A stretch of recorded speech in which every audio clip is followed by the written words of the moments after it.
So we're going to be looking at using the gradient in order to form our linear equations. So let's just quickly revisit what the gradient tells us. So as you can see, the gradient basically tells us, or it's the measure of the steepness of the straight line. So if we look at our linear graph on the right hand side, we can see our linear graph, which is just represented there. And what we can see is that the vertical represents a change in y, and the horizontal represents a change in x. So what you can see next to the little light bulb is that the gradient basically does equal a change in y over a change in x. One of the key things to note is that the gradient here on out will basically be represented by the letter m. So whenever you see m equals, just think straight away it means the gradient. So how do we calculate it? So we've got three different ways to calculate our gradient, all of which are basically derivatives of the same thing. So the first one I personally find easiest when I've been given a graph, just because I can visually calculate the rise, which is our change in the vertical or divided by our change in x, which is represented by our run. So then we've got the second option. This one I personally prefer. It is a formula, but it also just prevents small errors occurring, especially when we've got a gradient that can actually be negative, something that is sometimes overlooked using the first method. So the second one I personally find a foolproof way of calculating a gradient, whether it be positive or negative. So basically, we tend to use this formula when you're given coordinates or you're not given a graph. So again, it's a lot easier to do when you don't have a graph available, but you've got two sets of coordinates and you need to find out your gradient. Then you see the third option. Some of you might be pretty familiar with it, some of you might not. It's essentially just the second method basically rewritten in a different form. So I'll show you using algebra basically how we've derived the third equation, or the second equation from the third. So what you can see is that we're trying to solve for m, or make m the subject. So doing a bit of algebra, just going to rewrite it out. Basically what we're going to do is rewrite the equation. If I want to take x2 minus x1 to the other side, obviously I have to divide both sides by it.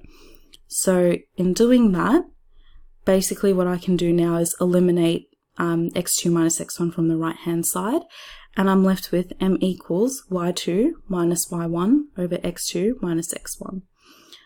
Feel free to use the third method, but if you feel like that's a bit too much playing around, by all means stick to the second method.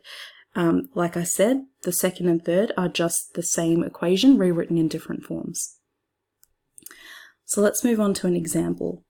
So we have here a Cartesian plane with two points drawn on it. What I haven't done is I have not labeled my axes, so let's quickly do that.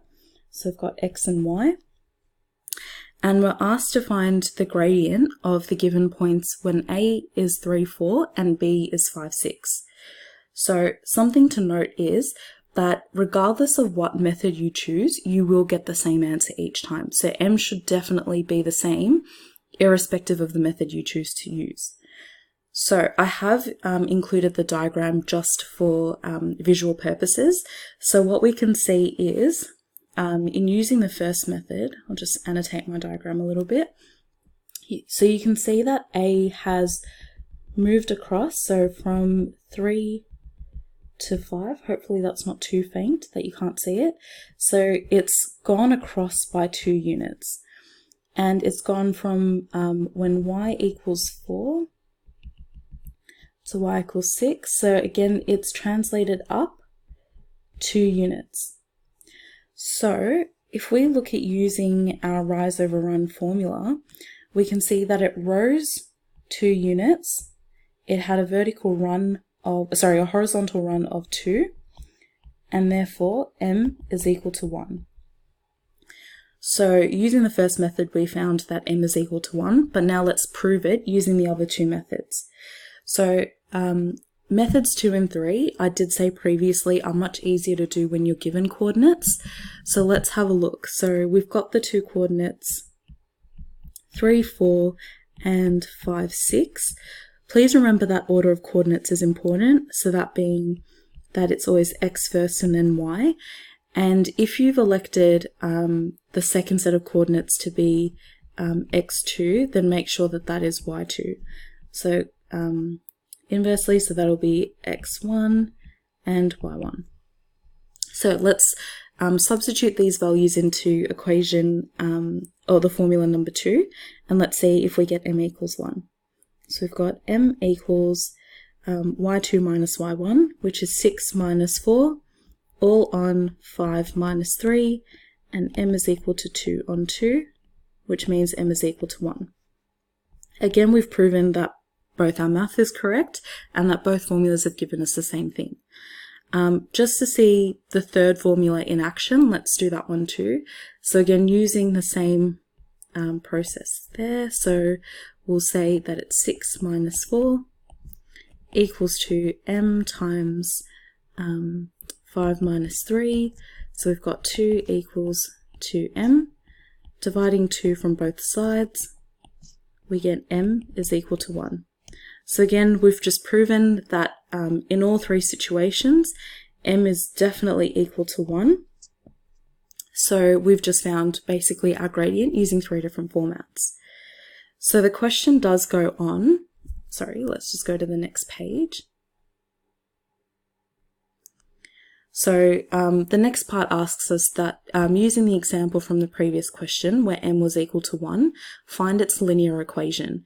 So assume that the y-intercept is when y equals 1. This assumption here is based on maths. I have worked it out previously, so it's all good. But let's look at our linear equation. Remember, that our linear equation, or our general linear equation, is when y equals mx plus c. So looking at this, we've just worked out that m is equal to our gradient. Pardon me, I'm not sure what's happening there. So we know that that there is our gradient. We also will learn in the next video that c is actually our y-intercept. So how do we put all this information together? So basically what we'll find is that when once we find our gradient and y-intercept, so let's substitute those in, we've got y equals 1x plus c, which is 1. So we'll rewrite this as y equals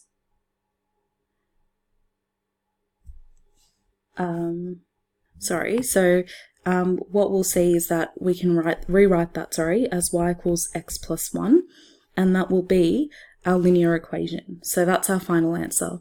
Obviously, if the gradient is any other number, say 2, 3, -5, we'll rewrite that as our coefficient in front of the x, but because it's just 1, we just write x by itself. Just to prove that this is our equation, so let's see if it works. So let's just pick a coordinate from the example. So let's say we've got the coordinate 3, 4. So if we substitute both of these in, it's not really going to tell us much. But let's say we substitute x equals 3 into our linear equation. And let's check that y equals 4. So substituting x equals 3, pretty straightforward. We've got y equals 3 plus 1, which is when y equals 4. So what we've just managed to do is, 1, prove that our formula is correct, and 2, prove that this particular coordinate, 3, 4, does lie on this particular linear graph. So just to summarize, what we've done is we've revisited how to solve for the gradient or find the gradient, and then basically carry it over into applying the gradient and into a linear equation, and basically represent what we see visually or represent a set of coordinates into a linear graph.